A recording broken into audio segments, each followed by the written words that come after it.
ఉమ్. Okay, over. ఓం శివశక్త్యా యుక్తో ఓం శివశక్త్యా యుక్తో యది భవతి శక్తః ప్రభవితుం యది భవతి శక్తః ప్రభవితుం న చేదేవం దేవో న చేదేవం దేవో న ఖలు కుశలః స్పందితుమపి న ఖలు కుశలః స్పందితుమపి అతస్త్వామారాధ్యాం అతస్త్వామారాధ్యాం హరిహర విరించాదిభిరపి హరిహర విరించాదిభిరపి ప్రణంతుం స్తోతుం వా ప్రణంతుం స్తోతుం వా కథమకృత పుణ్యః ప్రభవతి. కథమకృత పుణ్యః ప్రభవతి. ఓం సర్వవేదాంత సిద్ధాంత గోచరం ఓం సర్వవేదాంత సిద్ధాంత గోచరం సమగోచరం తమగోచరం గోవిందం పరమానందం గోవిందం పరమానందం సద్గురుం ప్రణతోస్మ్యహం. సద్గురుం ప్రణతోస్మ్యహం. జగద్గురు శంకరాచార్యుల వారు పంచీకృతమైనటువంటి పంచభూతాల ద్వారా స్థూల శరీరం ఏర్పడుతుంది అనేది ఇది వరకు చెప్పినారు. అంటే శరీరం ఏర్పడడానికి రెండు కారణాలు ఉంటాయి. ఒకటేమో ఉపాదాన కారణం, ఇంకొకటేమో నిమిత్త కారణం అని అనుకున్నాం. ఉపాదాన కారణం ఏమిటి? పంచీకృతమైనటువంటి పంచభూతాలు. నిమిత్త కారణం ఏమిటి? పూర్వకర్మలు. ఈ రెండింటి కారణం చేత స్థూల శరీరం ఏర్పడుతుంది. ఆ స్థూల శరీరం యొక్క అనుభవం ఎప్పుడు తెలుస్తుంది? జాగ్రత్త అవస్థలో ఉండేటప్పుడే తెలుస్తుంది. జాగ్రత్త అవస్థలో ఉండేటప్పుడే ఆ స్థూల శరీరంతో స్రక్చందన వనితాది భోగాలను అనుభవిస్తూ ఉంటాడు. ఇదంతా తాను నిజం అని అనుకుంటాడు, తాను కూడా శరీరమే అని అనుకుంటాడు. ఇదంతా, ఈ అనుభవం అంతా ఎక్కడ ఉంటుంది? జాగరే, జాగ్రత్త అవస్థలో ఉంటుంది. ఆ జాగ్రత్త అవస్థలో ఉండేటువంటి జీవుణ్ణి విశ్వడు అంటారు అని మనం ఇది వరకు తెలుసుకున్నాం. ఇక ఆ జాగ్రత్త అవస్థలో ఏమేమి ఉంటాయి అనేది చెప్తూ ఉన్నాడు. మొత్తం మనం అంతా ఉండడానికి, మనం ఉన్నామని అనుకోవడానికి మొత్తం కారణం జాగ్రత్త అవస్థే. మనం ఎలా బ్రతకాలని అనుకున్నా జాగ్రత్త అవస్థ మీద మన అదుపాజ్ఞలు ఉండాలి. స్వప్నం వల్ల వచ్చే ప్రయోజనం ఏమీ లేదు. అదే విధంగా ఆ సుషుప్తి వల్ల మనకు కలిగేటువంటి నష్టమేమి ఉండదు. ఏమైనా తేడాలు వచ్చినాయంటే అది జాగ్రత్త అవస్థలోనే తేడాలు వస్తాయి. ఆ జాగ్రత్త అవస్థను గురించి మనం ఎంత స్పష్టంగా తెలుసుకున్నామంటే అంత స్పష్టంగా బ్రహ్మ జ్ఞానాన్ని పొందగలుగుతాము. అందుకని ఈ జాగ్రత్త అవస్థలో ఏమేమి ఉంటాయి అని చెప్తూ ఉన్నాడు. సర్వోపి బాహ్య సంసార సర్వోపి బాహ్య సంసారః పురుషస్య యదాశ్రయః పురుషస్య యదాశ్రయః విద్ధి దేహమిదం స్థూలం విద్ధి దేహమిదం స్థూలం గృహవద్గృహమేధినః.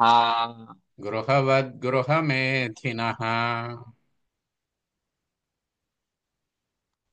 సర్వోపి బాహ్య సంసారః. బాహ్య అంటే వెలుపల అని అర్థం. దేనికి వెలుపల అంటే దేహానికి వెలుపల. ఎందుకంటే ఇంతకు ముందు మనకు స్థూల దేహాన్ని గురించి చెప్పినాడు కాబట్టి ఆ స్థూల దేహంలో కూడా బాహ్యేంద్రియాల గురించి చెప్పాడు కాబట్టి ఆ ఇంద్రియాలకు బయట బాహ్యేంద్రియై స్థూల పదార్థ సేవమని పూర్వ శ్లోకంలో అన్నాడు కదా.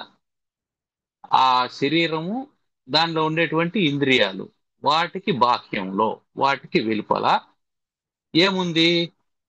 సర్వోపి సంసార, మొత్తం సంసారం అంతా ఉంది, విశ్వం అంతా ఉంది, కనిపిస్తా ఉండేదంతా ఉంది.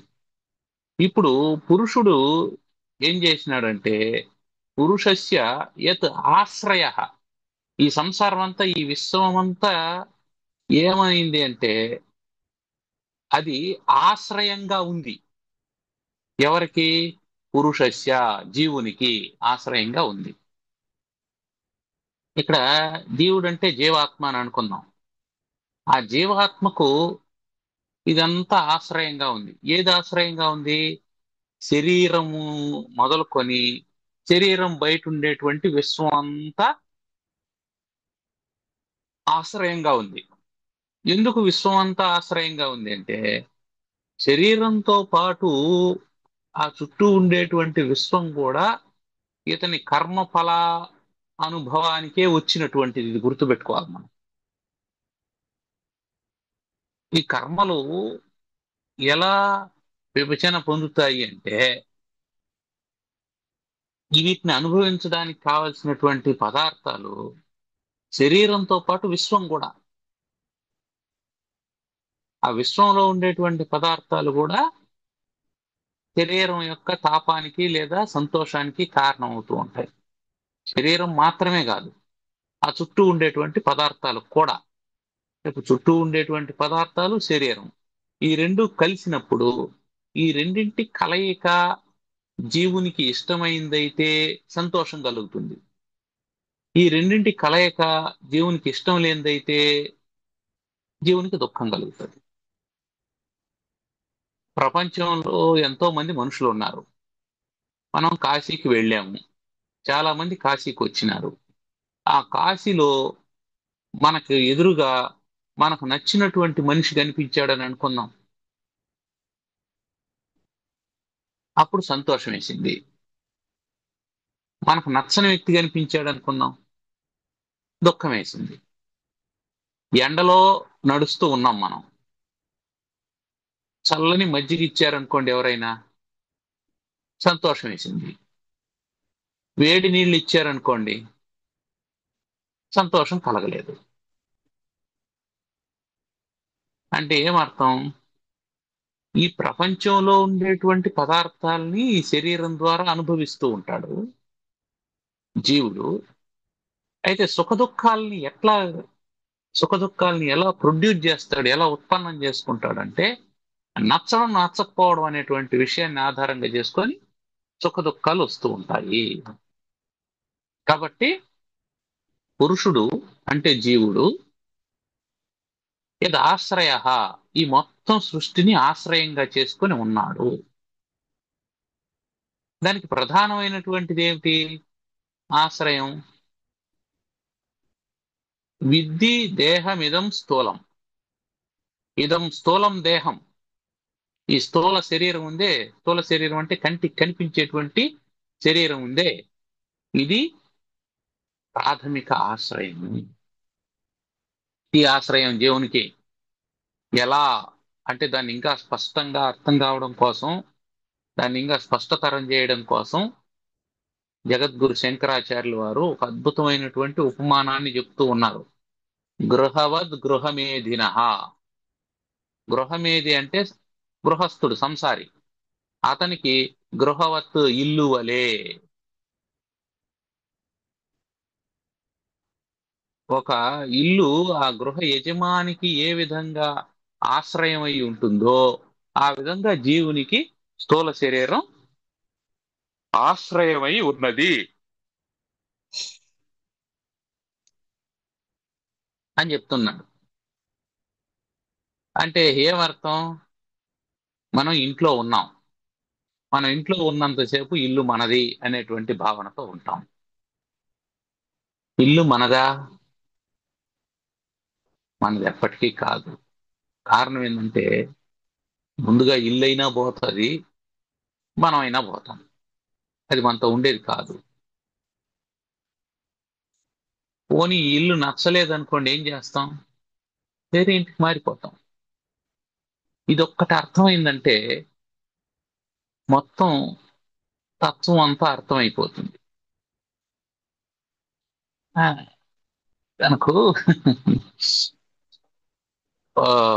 అప్లికేషన్ కాలమ్స్ లో రెండు మాటలు ఉంటాయి, విచిత్రమైన మాటలు. ఒకటి నేమ్ అడుగుతాడు, అడిగిన తర్వాత జెండర్ అడుగుతాడు, ఆడ తర్వాత ఏం చేస్తాడు, క్వాలిఫికేషన్ అడుగుతాడు, ఆడ తర్వాత ఏం అడుగుతాడు, ప్రొఫెషన్ అడుగుతాడు. ఇదంతా అడిగిన తర్వాత అడ్రస్ అడుగుతాడు. ఆ అడ్రస్ అని ఇచ్చిన తర్వాత కింద పర్మనెంట్ అడ్రస్ అని ఇంకొక కాలం ఇస్తాడు. ఇది విచిత్రమైనటువంటిది. సరే, పైన చెప్పినవన్నీ దేనికి సంబంధించింది? పేరు దేనికి సంబంధించింది? స్థూల దేహానికి సంబంధించింది. డేట్ ఆఫ్ బర్త్ దేనికి సంబంధించింది? స్థూల దేహానికి సంబంధించింది. జెండరు దేనికి సంబంధించింది? స్థూల దేహానికి సంబంధించింది. రైట్. ఇప్పుడు ప్రొఫెషన్ లేదా క్వాలిఫికేషన్ దేనికి సంబంధించింది? స్థూల దేహానికి సంబంధించింది. అడ్రస్ స్థూల దేహానికి సంబంధించింది. పర్మనెంట్ అడ్రస్ దేనికి సంబంధించింది?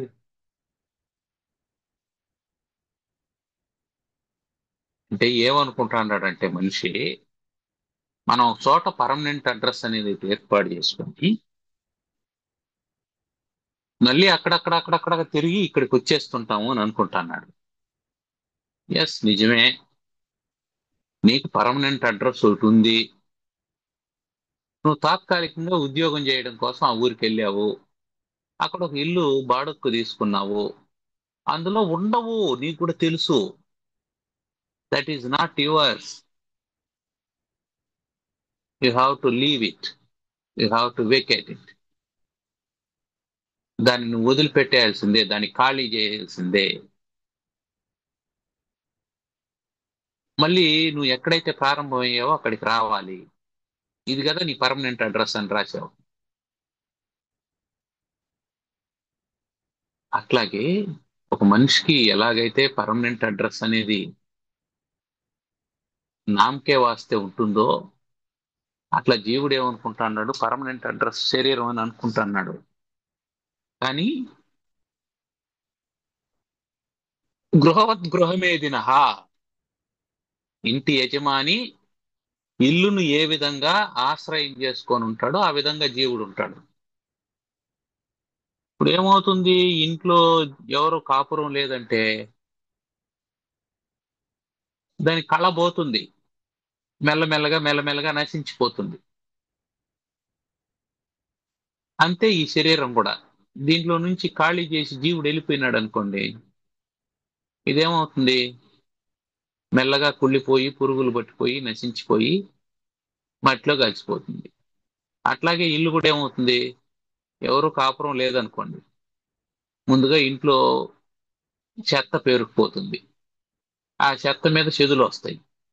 ఆ చెదులు ఫర్నిచర్ని తింటాయి. ఆ తర్వాత గోడలకు రంధ్రాలు పెడతాయి.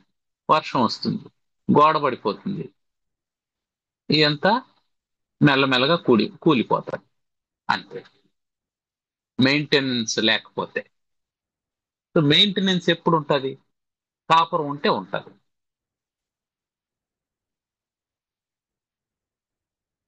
ఎప్పుడు గృహప్రవేశం చేస్తాం? గోడలతో గృహప్రవేశం చేసేస్తామా? చెయ్యం. ఇల్లు సిద్ధమైన తర్వాత గృహప్రవేశం చేస్తాం. ఒకటి రెండు పెండింగ్ ఉంటే ఉంటాయి. ఏముంటాయి పెండింగ్? ఎక్కడైనా కొంత పెయింటింగ్ పెండింగ్ ఉండడం, ఫర్నిచర్ పెండింగ్ ఉండడం, వుడ్ వర్క్ కొంత పెండింగ్ ఉండడం, అదేదన్నా ఉంటే ఉంటది. ముహూర్తం సమయానికి గృహప్రవేశం చేసేస్తాం. అట్లాగే గృహప్రవేశం చేసేసిన తర్వాత దాన్ని డెవలప్ చేసుకుంటాం. శరీరం కూడా అంతే. పుట్టావు, పుట్టిన తర్వాత పెంచుకుంటాం శరీరం. డెవలప్మెంట్ ఉంటుంది. చిన్న చిన్న రిపేర్లు ఉన్నాయండి, చిన్న చిన్న ఆల్టరేషన్స్ ఉన్నాయండి, చేసుకోవాలి. అంతే. ఎట్లాగా ఇంట్లోకి గృహప్రవేశం చేసిన తర్వాత ఆల్టరేషన్ చేసుకుంటావో, జీవుడు శరీరంలోకి వచ్చిన తర్వాత ఆల్టర్ చేసుకుంటూ ఉన్నాడు శరీరాన్ని. పుట్టినప్పుడు ఎలా ఉన్నాడో అలాగే ఉండిపోవడం లేదు. చెయ్యి కొంచెం పెద్దది చేసుకుంటున్నాడు, కాలు కొంచెం పెద్దదవుతుంది, శరీరం కొంచెం పెద్దదవుతుంది, భాషను నేర్చుకుంటూ ఉన్నాడు, మాటలు నేర్చుకుంటూ ఉన్నాడు, చదువు నేర్చుకుంటూ ఉన్నాడు.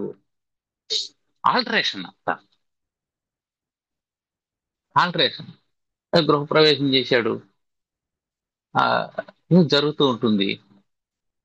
పిల్లోళ్ళు పెద్దోళ్ళు అవుతున్నారు.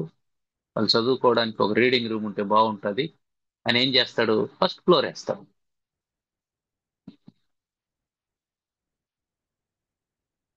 ఆ తర్వాత మనకు వయసు అయిపోతా ఉంది, దీని మీద ఏదైనా ఆదాయం వస్తే కదా, రేపు రిటైర్ అయిపోతే ఎట్లా, పెన్షన్ సరిపోదు కదా అని సెకండ్ ఫ్లోర్ వేస్తాడు బాడుకి ఇవ్వడానికి. So he's altering his house and maintaining his house. Alter చేసుకుంటూ మెయింటైన్ చేసుకుంటూ ఉన్నాడు. గృహవత్ గృహమేదిన అట్లా చేసుకుంటూ ఉన్నాడు. ఏమి చేసినా ఏమి చేసినా తాను ఆశ్రయించిన వాడు ఇల్లు ఆశ్రయము. ఆశ్రయం అంటే ఉండడానికి కల్పించబడినటువంటి చోటు, అది ఆశ్రయం. ఆశ్రయించిన వాడు ఆ చోట్లో బ్రతికేటువంటి వాడు.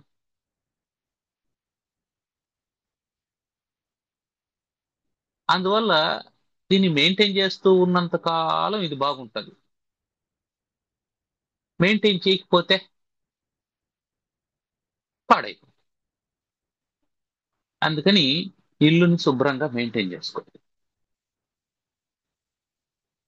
మెయింటైన్ చేస్తా ఉంటే కూడా దీనికి ఏదో ఒక జబ్బు వస్తూ ఉంటుంది, పాతది అయిపోతుంది కదా, రిపేర్లు వస్తూ ఉంటాయి. రిపేర్లు వస్తూ ఉంటాయి.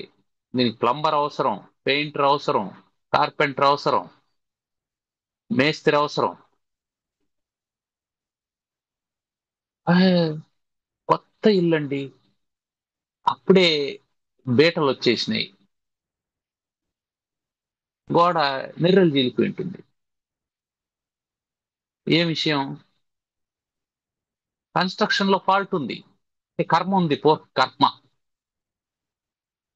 కాబట్టి జబ్బు వచ్చింది. ఇప్పుడు ఏం చేస్తాం? డాక్టర్ని పిలుస్తాం. ఏం చేస్తాడు డాక్టరు? దానికి ఒక సిమెంట్ ప్యాక్ పెట్టి, గుర్తుపెట్టుకో, ఆ బీటను కనిపించకుండా చేస్తున్నాడు, దాన్ని మాయం చేయడం లేదు. ప్లీజ్. అంటే ఆ కర్మ యొక్క తీవ్రతను తగ్గిస్తున్నాడే తప్ప కర్మను తీసివేయడం లేదు. ఇది మనం గుర్తుపెట్టుకోవాల్సింది. వైద్యం అంటే ఇంతే. నొప్పి డాక్టర్ దగ్గరికి పోయినాం, పెయిన్ కిల్లర్ ఇచ్చాడు, పెయిన్ తెలియలేదు, 2 రోజులో 3 రోజులో. మళ్ళీ 3 రోజుల తర్వాత మళ్ళీ పెయిన్ వచ్చింది. అంటే డాక్టర్ ఏం చేశాడు? పెయిన్ తెలియకుండా చేశాడు, అంతేగాని పెయిన్ లేకుండా చేయలేదు. ఎందుకు లేకుండా చేయలేదు అంటే అది ఆయన చేతిలో పని కాదు. అది కర్మ, నువ్వు అనుభవించాలి. కాకపోతే నువ్వు అనుభవిస్తున్నావు అని నీకు తెలియకుండా చేశాడు. సో గోడకు బీటలు వారిపోయినాయి. ఇప్పుడు మేస్త్రి ఏం చేస్తున్నాడు? ఆ బీటలకి కాస్త సిమెంట్ పెట్టి అది కనిపించకుండా చేస్తున్నాడు. ఒక అడుగు పొడవు ఉందనుకుందాం, గోడ ఒక అడుగు మందం ఉందనుకుందాం. అతను ఆ రంధ్రంలోకి ఎంత దూరం సిమెంట్ పెట్టగలడు? 1 ఇంచో 2 ఇంచుల లోపలికి సిమెంట్ పెట్టగలడు. అది ఆ పొరలో ఆ 1 ఇంచు పొడవు అతుక్కున్నది, కనిపించలేదు. What about the remaining 10 inches? ఆ గ్యాప్ ఉంది కదా, ఇది కర్మ, అది అట్టగే ఉంటది. అంటే నువ్వు కర్మను తప్పించుకోవడానికి పైన ప్రయత్నం చేస్తూ ఉంటావని అర్థం. ఆ ప్రయత్నం నీకు అంతా బాగైపోయింది అన్నట్టు అనిపిస్తుంది, కానీ లోపల అట్లే ఉంటది. ఎందుకు? అది అనుభవించడానికి వచ్చింది. అట్లాంటివి 4 చీలినాయి అనుకో, గోడ పడిపోతుంది. గోడ పడిపోతుంది. అయ్యో గోడ పడిపోయింది అని అంటే పడిపోతుంది. నేను దానికి రిపేర్ కూడా చేయించిన అంటే అయినా పడిపోతుంది. అయినా పడిపోతుంది. కాబట్టి స్థూల దేహం, ఇదం స్థూల దేహం, ఇదం ఇది, ఇది అని ఎందుకు అంటున్నాడంటే నీకు దగ్గరగా ఉండేటువంటి దాన్ని ఇదం అంటాం, దూరంగా ఉండేదాన్ని తత్ అంటాం. సంస్కృతంలో తత్ అంటే అది అని అర్థం, ఇదం అంటే ఇది అని అర్థం. ఇది అని దేన్ని అంటామంటే చాలా అత్యంత సమీపంలో ఉండేటువంటి దాన్ని ఇదం అంటాం. నీకు అత్యంత సమీపంలో ఏముంది అంటే నీ శరీరం ఉంది. నీ శరీరం కంటే నీకు దగ్గరగా ఉండేటువంటిది ఏది లేదు. ఆ నీకు అంటే అర్థం ఎవరికి? జీవునికని అర్థం, జీవాత్మకని అర్థం. జీవాత్మకు అత్యంత సమీపంలో ఉండేటువంటి ఆశ్రయము దేహము. ఈ దేహానికి ఏది ఆశ్రయము? ఇల్లు. ఇంటికి ఏది ఆశ్రయము? గ్రామము. గ్రామానికి ఏది ఆశ్రయము? ఏదో జిల్లాను, రాష్ట్రము, దేశము. ఇంక ఇది పెరుగుతుంది. కాబట్టి ఏం అర్థం? ఈ మొత్తం స్థూల ప్రపంచం అంతా జీవునికి ఆశ్రయమే తప్ప this is not the permanent address. Permanent address అనేది అమాయకత్వపు కాలం.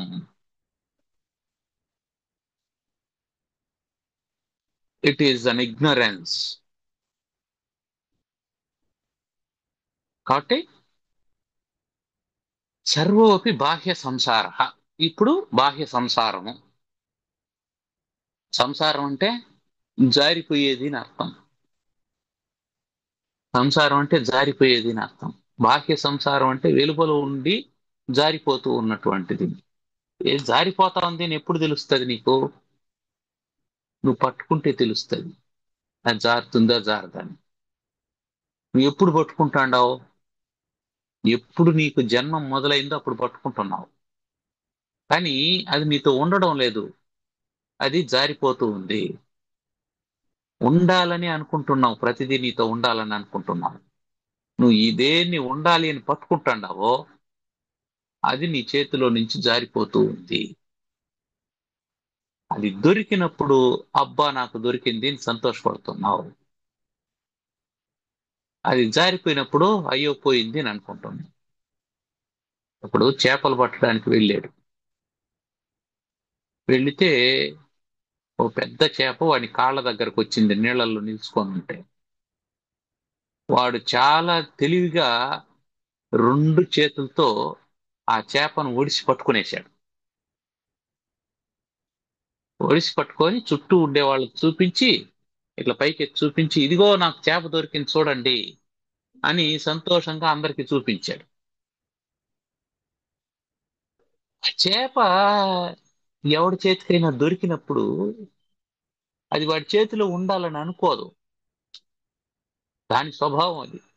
అది నీళ్ళల్లోకి వెళ్ళిపోవాలనుకుంటుంది స్వేచ్ఛగా. నువ్వు ఎప్పుడైతే నీళ్లలో ఉండే చేపను పైకి తీసి చూపించినావో "ఇదో నాకు చేప దొరికింది" అని, అది గిలగిలా కొట్టుకోవడం మొదలుపెట్టింది. దాని చర్మం నున్నగా ఉంటుంది. ఈ చేతిలో నుంచి చేప జారిపోయింది. జారిపోయి ఇప్పుడు నీళ్లలో పడిపోయింది. పడింది, ఈదుకుంటూ ఎక్కడికో వెళ్ళిపోయింది. కనిపించడం కూడా లేదా చేప ఇప్పుడు. ఇంతసేపు ఏ చేప దొరికిందని గంతులు వేసి అందరికీ చూపించి సంతోషపడ్డాడో ఆ సంతోషం ఇప్పుడు ఏమైంది? ఇప్పుడు ఏమైంది? దుఃఖంగా మారిపోయింది. చుట్టూ ఉన్న వాళ్ళు ఎక్కడ బాబు చేప, రాత్రికి చేపల పులుసు చేస్తావా అని అడిగినారనుకోండి, అది జోలంతో గుచ్చినట్టు అయిపోతుంది. ఇంకా తన విజయాన్ని గుర్తు చేస్తే ఎవడైనా ఆనందిస్తాడు, కానీ తన అపజయాన్ని గుర్తు చేస్తే ఎవడు ఆనందించడు. ఆ కారణం చేత ఎవరైనా అపజయాన్ని గుర్తు చేస్తే ఏమవుతారు? దుఃఖితులు అవుతారు. చేప ఏమైంది? చేతిలో నుంచి జారిపోయింది. జారిపోయింది. ఇప్పుడు పట్టుకోగలడా? లేదు. చేప పోవడంతో పాటు ఏం చేసింది? తనకున్న సంతోషాన్ని కూడా తీసుకుపోయింది. ఇప్పుడు ఇతనికి కలిగినటువంటి సంతోషానికి చేప కారణమా? అవును, చేపే కారణం. ఇప్పుడు కలిగినటువంటి దుఃఖానికి చేప కారణమా? అవును, చేపే కారణం. ఒకవేళ తన కాళ్ళ దగ్గరకు వచ్చినటువంటి చేపను వాడు పట్టుకోలేదు అనుకున్నాం, దాన్ని చూస్తూ అలాగే ఉండిపోయాడు అనుకున్నాం, ఇప్పుడు ఆ తాత్కాలికమైనటువంటి సంతోషం గాని, ఈ దీర్ఘకాలికమైనటువంటి దుఃఖం గాని వచ్చి ఉండేదా? అంటే ఏమర్థం? నీ సంతోషానికి, నీ దుఃఖానికి కారణం ఏమవుతుంది? నువ్వు చేపలు పట్టడమే.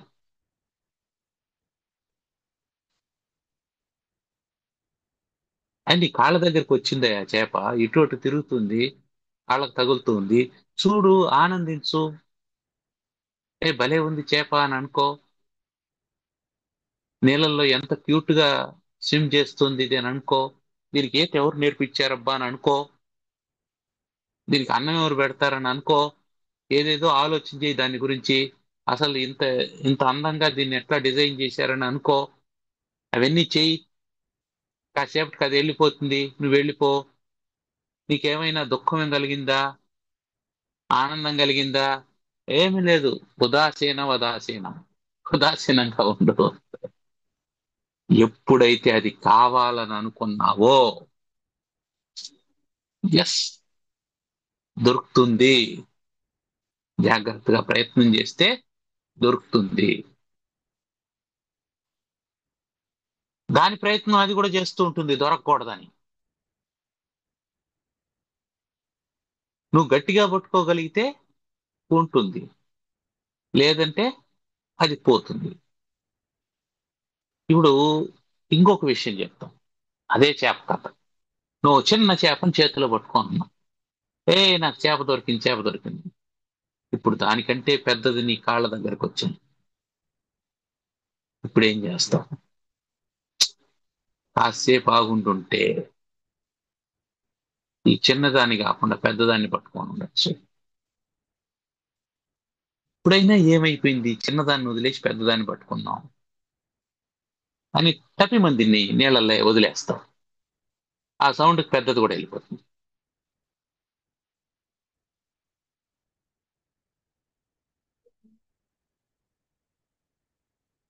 ఇలా సంసారం అంతా అది జారిపోతూ ఉంటుంది. నీ చుట్టూ ఉన్నదాన్ని చూస్తూ ఉన్నావా? అప్పుడు నీకు అటాచ్మెంట్ లేదు. దానివల్ల నీకు ఆనందం లేదు. నీ ఆనందం నీకు ఉంటది అప్పుడు. చేపను పట్టుకోనప్పుడు చేపను చూస్తూ ఉండే ఆనందం ఉంటది.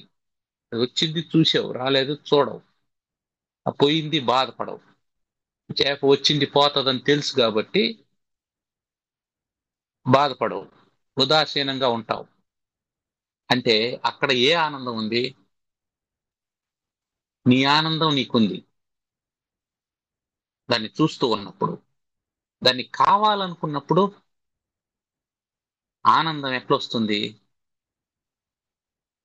దాంతో నీకు వ్యక్తిగతమైనటువంటి అటాచ్మెంట్ వల్ల ఆనందం వస్తుంది. తేడాను మనం గుర్తించాలి. ప్రపంచాన్ని అంతా చూస్తూ ఉన్నాం, ఆనందంగా ఉంది.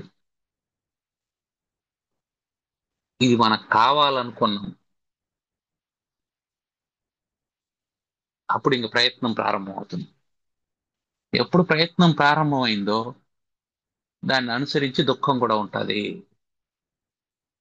ఎందుకంటే అది సంసారము. సంసారం అది జారిపోతుంది. సంసరతి,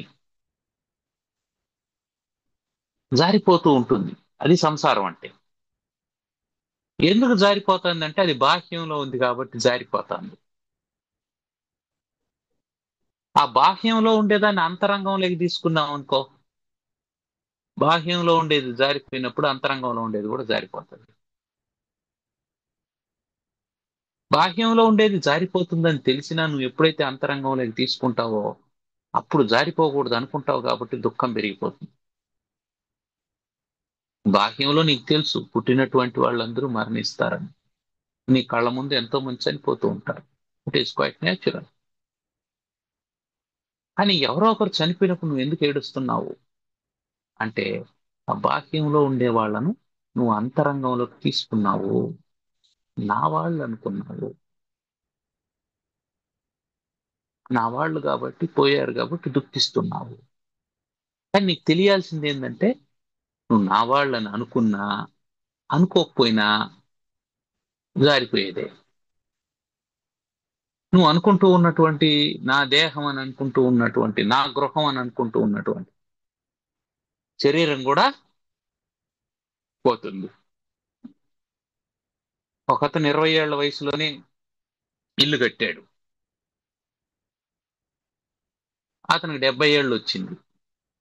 ఆ ఇల్లు 50 ఏళ్ళు అయిపోయింది. ఏ సందర్భంలో అయినా కూలిపోవచ్చు. దీని ఆయుష్ అయిపోయింది. కాబట్టి ఏం చేస్తాడు? దాన్ని కూల్చేసి కొత్త ఇల్లు కట్టుకుంటాడు. ఎవరో తాతలు కట్టినటువంటి పెంకుటిల్లు ఒకటి ఉంది. ఏం చేస్తాడు? నచ్చలేదు, దాన్ని తీసేసి కొత్తది కట్టుకుంటాడు. కాబట్టి శరీరం కూడా శరీరాన్ని కూడా జీవుడు మార్చేస్తూ ఉంటాడు. పెంకుటిల్లు బాగుంది కదరా, దాన్ని ఎందుకు తీసేస్తాండవు అని అంటే, లేదు నేను డాబా ఇల్లు కడదాం అనుకుంటాను అందుకని దీన్ని తీసేస్తాను. వాడు 30 ఏళ్ళకి ఎందుకు చనిపోయాడండి? బాగున్నాడు కదా, అందంగా ఉన్నాడు, స్ట్రాంగ్ గా ఉన్నాడు. 30 ఏళ్ళకి ఎందుకు చనిపోయాడంటే ఆల్టరేషన్ చేద్దాం అనుకున్నాను అంతే. మొన్ననే కదా పుట్టాడు, ఎందుకు చచ్చిపోయాడంటే ఆల్టరేషన్ చేద్దాం.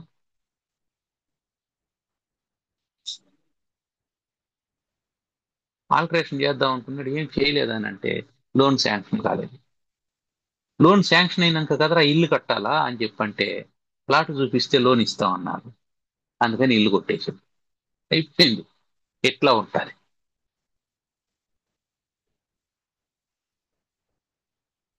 ఇదే సంసారం అంటే. కాబట్టి పురుషునికి ఆశ్రయంగా స్థూల దేహం ఉన్నది. ఏదో ఒక రోజు ఈ స్థూల దేహాన్ని గృహవత్ గృహమేదిన యజమాని వదిలిపెట్టాల్సినటువంటి వాడు. అంతవరకు ఏం చేయాలా? దీన్ని మెయింటెనెన్స్ చేయాలా, మెయింటెనెన్స్ చేయాలా. అంతేగాని దీంతో తాదాత్మ్య సంబంధం ఉండకూడదు. తాదాత్మ్య సంబంధం ఉండకూడదు. ఇది నిలవదు, ఇది పోతుంది. మెయింటెనెన్స్ చేసుకుంటూ ఉండాలా. మెయింటెనెన్స్ చేసుకుంటూ ఉన్నంత మాత్రాన అట్లాగే శాశ్వతంగా ఉంటుందా? ఆ సిమెంట్ కో వయసు ఉంటుంది, ఆ స్టీల్ కో వయసు ఉంటుంది. ఆ వయసు అయిపోయినప్పుడు ఆ లోపల ఉన్నటువంటి స్టీలు దానికి రస్టింగ్ ఫామ్ అవుతుంది. అంతవరకు అతుక్కొని ఉన్నటువంటి సిమెంట్ పెచ్చులు పెచ్చులుగా ఊడిపోతుంది. ఆ స్లాబ్ లో నుంచి పెచ్చులు ఊడికి నెత్తిన పడతా ఉంటాయి. ఏం చేస్తాడు? అది హెచ్చరిక. ఫస్ట్ స్ట్రోక్ వచ్చింది, హెచ్చరిక. ఓ పెచ్చురాలి కింద పడింది, ఇల్లు మారురా బాబు అని చెప్తా ఉంది అది. ఇల్లు మారు, లేదంటే పోతావు అనేసి. ఏం చేస్తాడు? పెచ్చులుడు పడతాండేటువంటి ఇంట్లో ధైర్యంగా పడుకుంటాడా? మార్చేస్తాడు. పోనీ దానికి ఇప్పుడు ఏమైనా చేద్దామంటే సాధ్యం అవుతుందా? బాగా అవుతుందా? బాగా కాదు, బాగా కాదు. అందుకే చిన్నపిల్లవాడు అప్పుడు కాంప్లాన్ ఇస్తే, హార్లిక్స్ బూస్ట్ ఇస్తే వాడికి స్ట్రెంగ్త్ వస్తుంది కానీ 80 ఏళ్ళోడికి బూస్ట్ హార్లిక్స్ ఇస్తే అది జీర్ణం కాకుండా అవస్థ పడతాడు. నువ్వు దీన్ని పోషించేది కూడా ఏంటంటే అది యాక్సెప్ట్ చేసినప్పుడే పోషణ. అది యాక్సెప్ట్ చేయలేదనుకో పోషించలేము. పెద్ద పెద్ద చదువులు చదివినటువంటి డాక్టర్లు కూడా ఏం చెప్తారు? శరీరం మెడిసిన్ కి స్పందించడం లేదు అంటాడు. రెస్పాండ్ కావడం లేదండి మెడిసిన్ కి అని అంటాడు. మెడిసిన్ కి రెస్పాండ్ కావడం లేదనే టర్మ్ ఏంది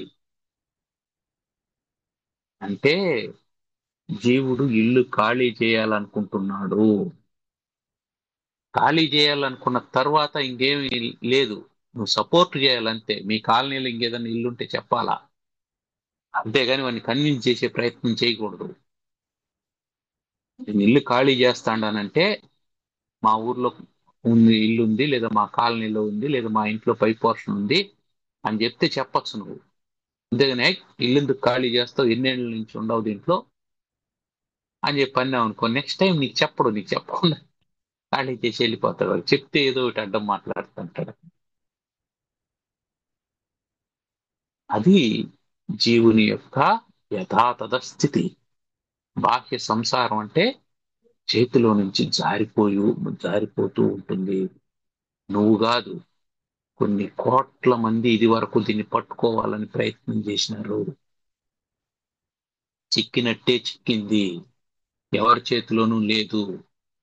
నిజానికి ఏంటంటే, మనం ప్రపంచాన్ని పట్టుకోవాలని చూస్తున్నాం, కానీ మనం ప్రపంచం చేతిలో బందీలై ఉన్నాం అనేది మర్చిపోయాం. మనం బందీలై ఉన్నాం. ఊ, ఈ ఒక చైన్ లాంటిది. ఒక చిన్న పురుగు, అది దానికి ఆహారం దొరికింది, ఓ బెల్లం ముక్క దొరికింది, చిన్న ఈగ. దాని మీద వాల్దామని వస్తూ ఉంది. ఆ ఈగని తిందామని కప్ప ఇటు వస్తుంది. ఆ కప్పని తిందామని పాము వస్తుంది. ఆ పాముని తిందామని గరుత్మంతుడు రెడీగా ఉన్నాడు. ఆ ఆ గరుత్మంతుణ్ణి వేటాడదామని వేటగాడు బాణంతో ఉన్నాడు.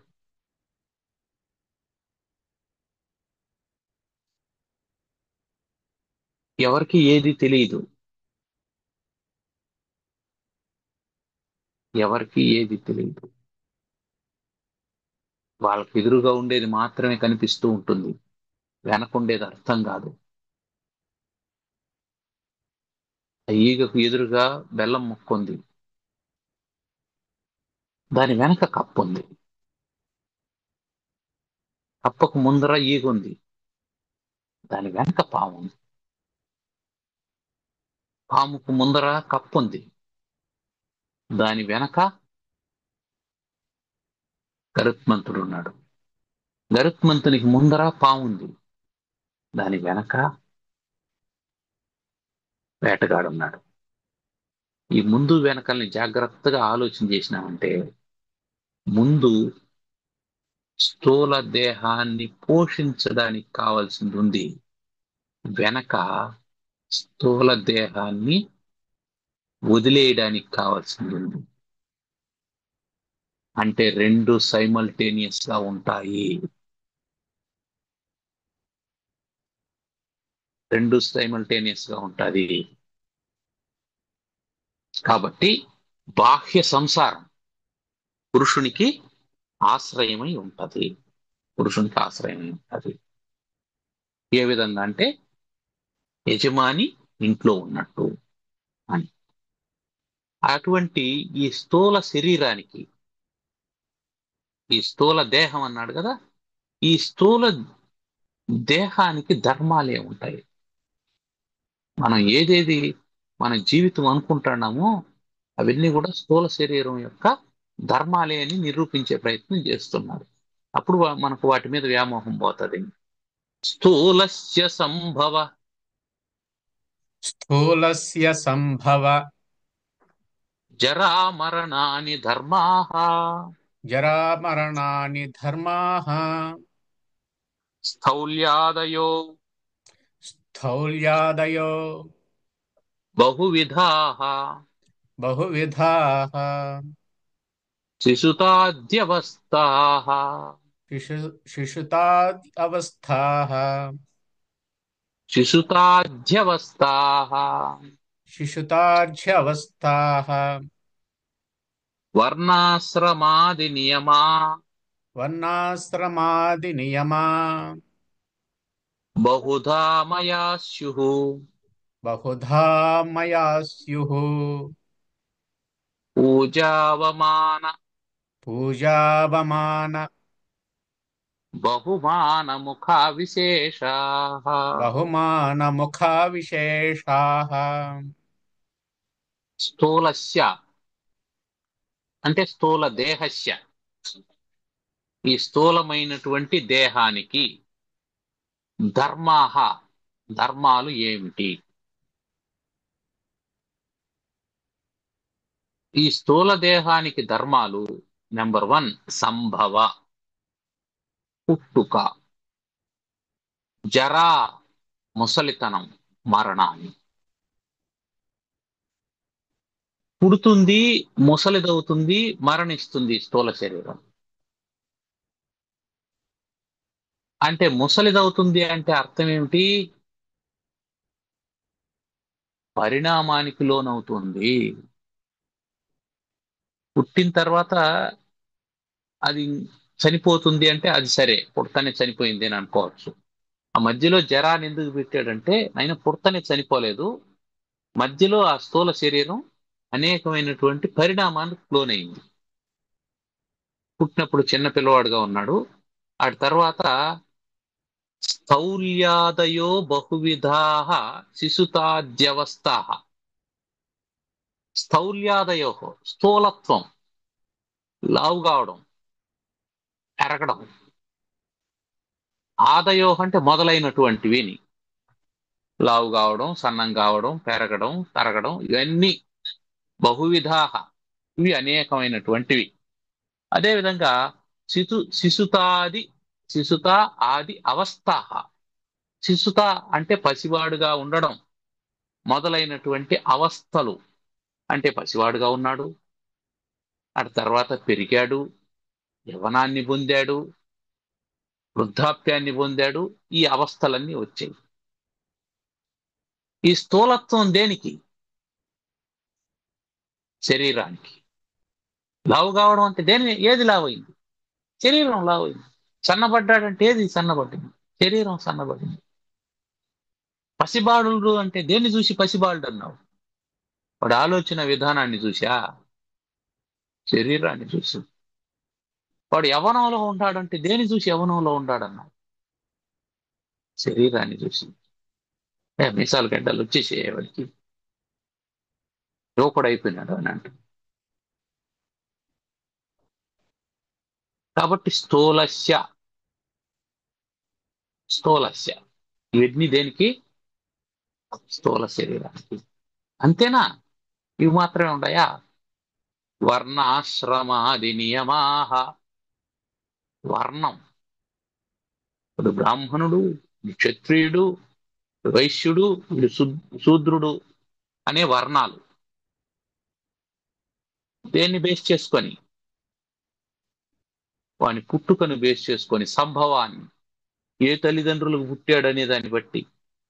బ్రాహ్మణ కుటుంబం, బ్రాహ్మణ దంపతులకు పుట్టాడంటే బ్రాహ్మణుడని, క్షత్రియ దంపతులకు పుడితే క్షత్రియుడని, ఇట్లా వర్ణ ధర్మాలు. తర్వాత ఆశ్రమాది నియమ, ఆశ్రమ నియమాలు. పెళ్లి కానంత వరకు బ్రహ్మచారి, బ్రహ్మచర్యాశ్రమం. పెళ్ళైన తర్వాత గృహస్థుడు, గృహస్థాశ్రమం. ఆడి తర్వాత పిల్లలైపోయి ఆ సంసారాన్ని విడిచిపెట్టినప్పుడు, అరణ్యానికి వెళ్ళిపోయినప్పుడు వానప్రస్థుడు, వానప్రస్థాశ్రమం. ఆ నియమాలు కూడా వదిలేసి భగవంతుణ్ణి తెలుసుకోవడానికి ప్రయత్నిస్తున్నప్పుడు సన్యాసం, సన్యాసాశ్రమం. ఇవి దేనికి? స్థూలస్య. బ్రహ్మచారి అంటే దేనికి ధర్మం? స్థూల శరీరానికి. పెళ్లి చేసుకున్నాడంటే దేనికోసం? స్థూల శరీరం కోసం. వదిలేశాడంటే దేనికోసం? స్థూల శరీరం కోసం. కాబట్టి వర్ణ ఆశ్రమ నియమాహ అయిపోయింది. వీటన్నింటి మధ్యలో బహుధా అనేక విధాలైనటువంటి ఆమయాహ స్యుః. ఆమయం అంటే రోగం. అనేక రోగాలు. ఇదో ఫలానా బ్రాహ్మణునికి రోగం రాకూడదని నియమం ఉందా? క్షత్రియునికి ఉందా? ఫలానా రోగం ఫలానా వాడికే రావాలని ఏమన్నా నియమం ఉందా? బ్రహ్మచారికి రోగం రాకూడదని ఉందా? గృహస్థునికి రోగం రాకూడదని ఉందా? వానప్రస్థునికి రోగం రాకూడదని ఉందా? కాబట్టి ఏ వర్ణంలో ఉన్న ఏ ఆశ్రమంలో ఉన్న అనేక రకాలైనటువంటి ఆమయాహ స్యుః రోగాలు ఉంటాయి. ఈ రోగాలు దేనికి? స్థూల శరీరానికి. స్థూలస్య జననం, ముసలితనం, మరణం, స్థూలత్వం, శిశుత్వం, వర్ణం, ఆశ్రమం, రోగం. ఇంతేనా? పూజ, గౌరవం, అవమాన అవమానం, బహుమానముఖ ఏదో బహుమానం ఇచ్చాడు. విశేషాహ ఈ విశేషాలన్నీ స్థూలస్య ధర్మాహ. ఈ చెప్పినటువంటి విశేషాలన్నీ స్థూల శరీరం యొక్క ధర్మాలే. ఇప్పుడు నువ్వు స్థూల శరీరం అని అనుకున్నావంటే ఇవన్నీ నీవి. ఈ ఇంట్లో నేను ఉన్నాను, ఖాళీ చేసి వెళ్ళిపోతాను అని అనుకుంటే ఇవన్నీ ఇంటివి.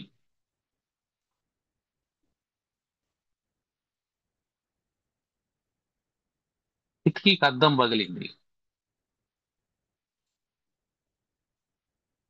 అయ్యో, కిటికీకి అద్దం పగిలిపోయిందే అని బాధపడితే కిటికీ అద్దం ఏం అతుక్కోదు. అది బాగు కాదు. ఏం చేయాలా? అద్దాన్ని రిపేర్ చేసుకోవాలి. దానికి నువ్వు బాధపడాల్సినటువంటి అవసరం లేదు. కాబట్టి శరీరం దాని పూర్వం మనం చెప్పినట్లు భోగాయతనం ఆత్మనః పంచీకృతేభ్యో భూతేభ్యో స్థూలేభ్య పూర్వకర్మణ ఆత్మనః భోగాయతనం. ఆత్మనః భోగాయతనం. ఆత్మ భోగించడానికి ఒక ఆయతనం, ఒక ఆశ్రయం. అయితే ఆ భోగం దేనివల్ల అనేది పూర్వకర్మణ. 88వ శ్లోకంలో అది గుర్తుండాలి మనకు. పూర్వకర్మణ సముత్పన్నం ఇదం స్థూలం. ఈ స్థూల శరీరం ఆ పూర్వకర్మలను భోగాయతనం అనుభవించడానికి స్థూల శరీరం ఏర్పడింది. ఆ పూర్వ కర్మల యొక్క ప్రభావం చేతనే సంభవము, జర, మరణము, స్థూలత్వము, శిశుత్వము, వర్ణము, ఆశ్రమము, రోగము, పూజ, అవమానము, బహుమానము ఇవన్నీ జరుగుతాయి. ఇది గుర్తుపెట్టుకోవాల్సింది. దానికి ఇది లింక్. ఇవన్నీ జరగడానికి పూర్వకర్మలు. అది గుర్తుందంటే అప్పుడు అర్థం ఏమైంది? అప్పుడు నువ్వు స్థూల శరీరానికి ఏ విధమైనటువంటిది జరిగినా నువ్వేం చేస్తా అంటావు? చూస్తూ ఉంటావు. నీళ్లలో నిల్చుకొని ఉండవు. కాళ్ళు కొంత భాగం నీళ్లలో ఉన్నాయి. నీ కాళ్ళ దగ్గరికి చేపలు వస్తూ ఉన్నాయి. వాటిని చూస్తూ ఉన్నావు.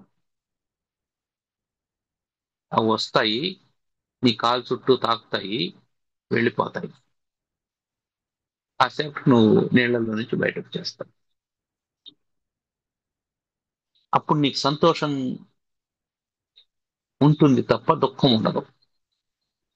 నీకు ఒక రకమైన ఆనందం ఉంటుంది. ఆ ఆనందం ఎట్లా వచ్చింది అంటే సహజత్వం వల్ల వచ్చినటువంటి ఆనందం. నీళ్లు సహజమైనటువంటివి, అందులో చేపలు ఉండడం సహజమైనటువంటిది, అవి నీ కాళ్ళ దగ్గరికి రావడం సహజమైనటువంటిది. ఆ సహజత్వం వల్ల వచ్చినటువంటి ఆనందం. ఆ చేపను నువ్వు పట్టుకున్నప్పుడు వచ్చినటువంటి ఆనందం అది అసహజమైనటువంటిది. కాబట్టి పూర్వ కర్మలను నువ్వు అనుభవించేటప్పుడు వచ్చేటువంటి సుఖ దుఃఖాలు సహజమైనటువంటివి నీకు.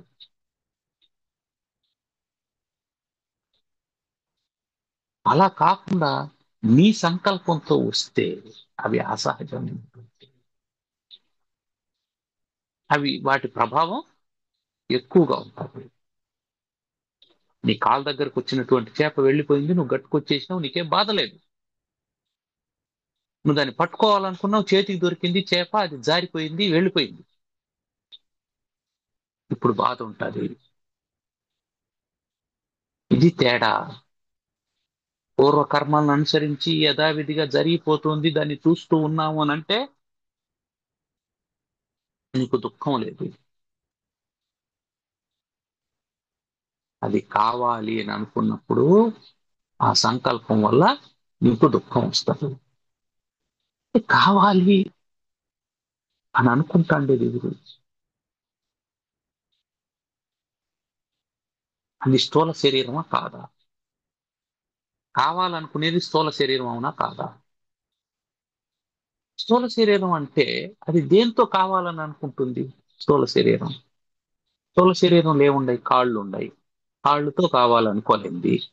కాళ్ళతో నడుస్తుంది. చేతులు ఉన్నాయి, చేతులతో అనుకోలేంది. ముక్కుతో అనుకుంటుందా? నోటితో అనుకుంటుందా? కళ్ళతో అనుకుంటుందా? చెవులతో అనుకుంటుందా? అంటే ఏమర్థం? స్థూల శరీరం అనుకోలేంది. దీని వెనకాల ఇంకేదో ఉండాలి. ఏదో ఉంది అనుకుండేది. అనుకుండేది ఉంటుంది. అదేమిటి అనేటువంటి విషయాన్ని తర్వాత క్లాసులో మనం చెప్పుకుందాం. ఇప్పుడు స్థూలంగా మనం గుర్తుపెట్టుకోవాల్సింది ఏంటంటే స్థూల శరీరానికే సమస్తము ఉన్నాయి అనేది. అది వర్ణాశ్రమ ధర్మాలు కావచ్చు, వ్యాధులు కావచ్చు, ఆనందాలు కావచ్చు, జన్మ కావచ్చు, మృత్యువు కావచ్చు, ఏదైనా స్థూలస్య ధర్మాహ, స్థూల దేహస్య ధర్మాహ అనేది గుర్తుపెట్టుకోవాలి. ఏమైనా ప్రశ్నలు ఉన్నాయా? ఆ, మనం మొదట్లో చెప్పుకున్నప్పుడు అడ్రస్ పర్మనెంట్ అడ్రస్ అని అనుకున్నాం కదా. ఇప్పుడు ఉమ్, ఆ అడ్రస్ ని పర్మనెంట్ అడ్రస్ చేయడమేనా మన యొక్క జీవిత పరమార్థం? చేయడం కాదు, అది కూడా చేయలేము. ఎందుకంటే మనం ఏం చేయలేం. నువ్వు ఎక్కడున్నావో అదే నీ పర్మనెంట్ అడ్రస్. అది ఉమ్, తెలుసుకోవడం. నువ్వు దాన్ని తాత్కాలికం అని అనుకుంటున్నావు, పర్మనెంట్ గా ఇంకేదో ఉంది అని అనుకుంటున్నావు. అంతే. పర్మనెంట్ గా ఏమీ లేదు. నువ్వేమనుకుంటున్నావు? ఆస్ట్రేలియాలో ఉన్నావు, ఇది నా టెంపరీ అడ్రస్, తిరుపతి నా పర్మనెంట్ అడ్రస్ అని అనుకుంటున్నావు. ఉమ్, ఇది అనుకుంటున్నావు. Is it true? ఇక్కడికి కూడా నువ్వు టూరిస్టే కదా. నువ్వు ఎక్కడికి వచ్చినా ఆన్ ద ఎర్తే కదా. ఆన్ ద ఎర్త్ అనేది నీకు ఒక అడ్రస్ అంతే. అది పర్మనెంట్ అవునా కాదని ఎట్ట చెప్తావు? ఇక్కడ నీకు ఏ ఆస్తి అంతస్తు లేదనుకున్నావు, ఎందుకు వస్తావు ఇక్కడికి? కాబట్టి పర్మనెంట్ అడ్రస్, టెంపరీ అడ్రస్ అని రెండు అడ్రస్లు లేవు. ఉన్నది ఒకే అడ్రస్, అది పర్మనెంట్ అడ్రస్. నీకు నువ్వేమనుకుంటున్నావంటే స్థూల దేహానికి ఆశ్రయం ఇచ్చినటువంటి దాన్ని మాది రెండుగా విభజన చేస్తున్నావు. అక్కడ ఉద్యోగం చేస్తున్నామండి, అక్కడ ఒక ఇల్లు తీసుకున్నాం. ఏం మేము పర్మనెంట్ గా ఉంటామా? మా ఊరికి మేము వెళ్ళిపోతాం రిటైర్మెంట్ అయిపోతే. రిటైర్మెంట్ కాకముందే పోతే వెళ్తావా? రిటైర్మెంట్ కాకముందే చనిపోయాడు అనుకుందాం, మరణం వచ్చింది దేహానికి. వెళ్ళం. రిటైర్మెంట్ అయిన తర్వాత మా ఊరికి వెళ్తామని చెప్పి అనుకున్నాం, వెళ్తాడా? అప్పుడు వెళ్ళం. ఏది పర్మనెంట్? అదే పర్ఫెక్ట్. ఎక్కడున్నావో అదే. అసలు పర్మనెంట్ అనేది ఒకటి ఉందా నీకు? స్థూల శరీరం ధరించి ఉన్నంతసేపు నీకేది పర్మనెంట్ కాదు. ఎందుకని? దీని పేరు సంసారం, జారిపోతూ ఉంటుంది. నీ చేతిలో ఉండదు, జారిపోతూ ఉంటుంది, మారిపోతూ ఉంటుంది. మారేది పర్మనెంట్ ఎట్టవుతుంది? ఏది స్థిరంగా లేదు, ఏది మామూలుగా లేదు. అది స్థిరం మీ అన్నమాట. పొలం మీ ఏది పొలం స్థిరంగా చుట్టూ లేదనేది పొలాలే స్థిరం. ఉన్నాయి. అది మీ పొలాల చుట్టూ పొలాలే ఉన్నాయి మొన్నటి వరకు. ఇప్పుడు మీ పొలాల చుట్టూ ఇండ్లు ఉన్నాయి. రేపు మీ పొలంలో కూడా ఇల్లు రావచ్చు. ఆ, ఇదంతా మారిపోయింది, మేము ఉన్నప్పుడు బాగుండేది, అది గొప్పది, ఇది తక్కువది, అంతా ఏం లేదు. అది సంసారం, దాని పేరే సంసారం. అంటే అది జారుతూ ఉంటుంది, మారుతూ ఉంటుంది. నిన్నలాగే ఈ రోజు కూడా ఉందంటే అది సంసారం కాదు. నిన్న నిన్ననే, ఈ రోజు ఈ రోజే. అందుకే ఏది పర్మనెంట్ కాదు, including your address. But permanent address అనేది మనం చూసి నవ్వుకోవడానికి, ఆనందంగా ఉండడానికి సరిపోతుంది. ఒక పర్మనెంట్ అడ్రస్ ఏం రాస్తావు? పర్మనెంట్ అడ్రస్ ఏం ఆ, రాస్తావు? ఇప్పుడు పర్మనెంట్ అడ్రస్ లేదని అనుకోవడము అదే పర్మనెంట్. అంతే. నువ్వు ఉన్నదే పర్మనెంట్, అది ఉండదనుకోవడం పర్మనెంట్.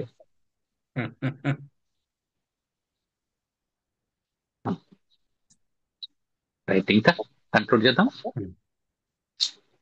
ఓం సర్వమంగళ మాంగళ్యే శివే సర్వార్థ సాధికే శరణ్యే త్ర్యంబకే గౌరి నారాయణి నమోస్తుతే. ఓం స్వస్తి ప్రజాభ్యః పరిపాలయంతాం న్యాయ్యేణ మార్గేణ మహీం మహేషాః గోబ్రాహ్మణేభ్యः శుభమస్తు నిత్యం.